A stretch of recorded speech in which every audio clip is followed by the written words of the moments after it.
বাঁশের সাথে কঞ্চিও আছে। যেরকম টাকার সাথে পয়সা আছে সেরকম বাঁশের সাথে কিন্তু কঞ্চি আছে। কঞ্চির দামটাও কিন্তু খুব একটা কম না। তারপরে প্রচুর অভিশাপও পেয়েছি। আমার ঝুলিতে কিন্তু প্রচুর অভিশাপও আছে, সেটার দামও খুব একটা কম না, কারণ সবাইকে তো সবাই দেয় না, না নিজের লোক হলে এইসব সম্পত্তিগুলো দেয়। তবে সব নিজের লোক দেয় না, যারা বেশি মহান দিল খোলা তারাই দেয়। 3 নম্বর, প্রচুর আমার নামে সমালোচনা হয়, সেটাও কিন্তু আমি গুছিয়েছি। আমার ক্রেডিট আছে, না হলে আমার নামে এটা আমি কি করে গুছাবো বলো? আমার নামে সেটা সত্যি হোক মিথ্যা, সত্যি খুব একটা নেই, বানিয়ে গুছিয়ে জমা করে সাজিয়ে লাইনগুলো বলা হয়, সেই সম্পত্তিটাও কিন্তু আমি গুছিয়েছি। এইবারে আরো টুকটাক অনেক সম্পত্তি আছে ছোটখাটো, আর সেইগুলো সবকিছু মিলিয়ে গুছিয়ে যদি এগুলো কোনো হাটে বা বাজারে বিক্রি হয়, ঠিক আছে, তাহলে মোটামুটি আমি 200 কোটি টাকার সম্পত্তি আমি বিক্রি করতে পারবো। মানে ক্যাশ আমার কাছে ওগুলো বিক্রি করার পরে 200 কোটি টাকা আসবে আমার কাছে। ও তার মধ্যে আমার কিন্তু আরেকটা ভালো জিনিস হয়েছে, সত্যি কথা। আমি জানি না, এটা অনেকেই বলে, মানে অনেকে না, 2-4 জনের মুখে শুনেছি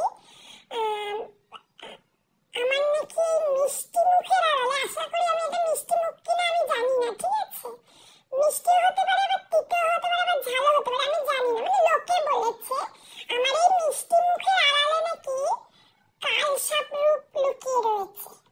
লোকে পয়সা খরচা করে 2 রকম রূপ বানাতে পারে না, আমি কিন্তু বিনা খরচায় 2 রকম রূপে আছি।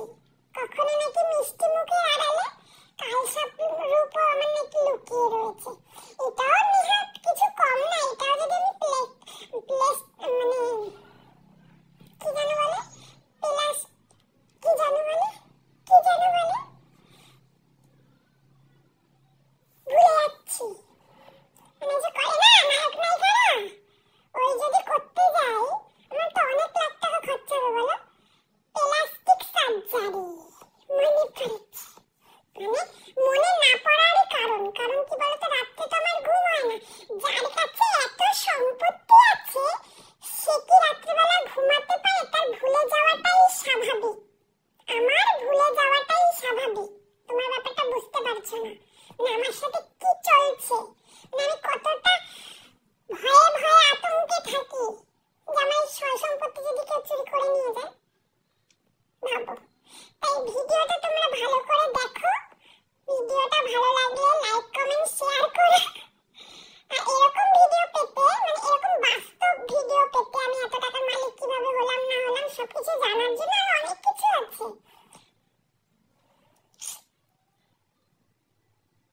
কি করতে হয় জানো তো? আর বললাম না। যাই হোক, আমি মানে ভবিষ্যতে হয়তো আরো সম্পত্তির মালিক হতে পারি, সেটাও তোমাদের শেয়ার করবো, বলবো, ঠিক আছে।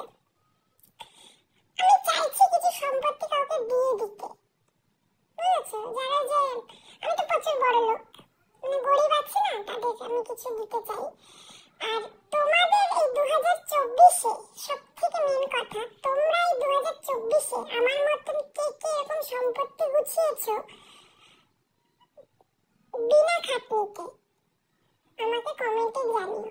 অবশ্য আমার থেকে বেশি তোমাদের নেই সম্পত্তি, আমি হচ্ছে বেশি বড় লোক।